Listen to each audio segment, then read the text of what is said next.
Somewhere out there is a love poem that is a true planet killer. In bioluminescent scrimshaw font, with booming line breaks that can be heard 2 miles away, like a blue whale's heart or Fran Drescher's complaints. But I am fine with the gnarled fact pattern of this little potato battery, whose argument is, like the Gordian jelly of the brain, nevertheless electrical. 44,000 years, such a tiny lozenge of light would have been all we needed to daub the first evidence of desire on the wall of a cave after eating some funky mushrooms and generally feeling that being a Neanderthal sucked.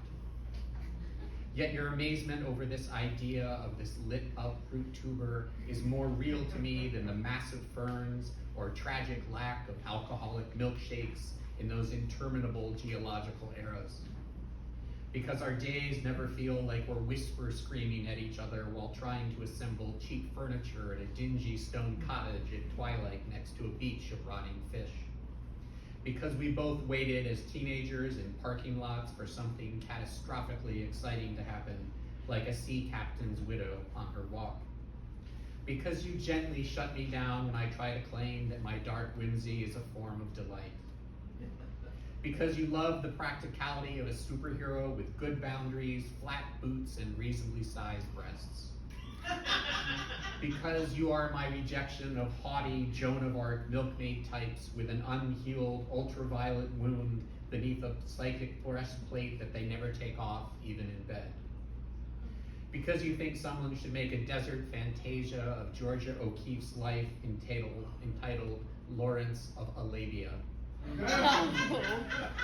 Because you will argue to the death that the Guinness record for one-handed sorting of M&Ms is not a field of endeavor, but a factory job. Because I am your exorcism of sour, unemployed troubadours with elvish hair, constantly dipping into their marsupial pouch of intoxicants and looking for sticky trivia to get angry at. Because you suspect Batman just has seasonal affective disorder from all those downcast, foggy gargoyles.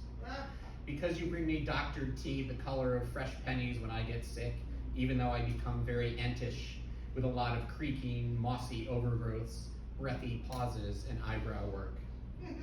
Because you think singers in musicals often look like they're being electrocuted in slow motion. Because you think the goatish hipsters chasing the tangerine dragon of their vapes do not compare to the discreet charm of the youth snorting Vivarin in the bathroom of the Jewish Community Center. Because you are equally bored by those anti-lyric actuarial tables of those abstract poets whose work is the emotional equivalent of watching a trickle of water leak through a concrete retaining wall.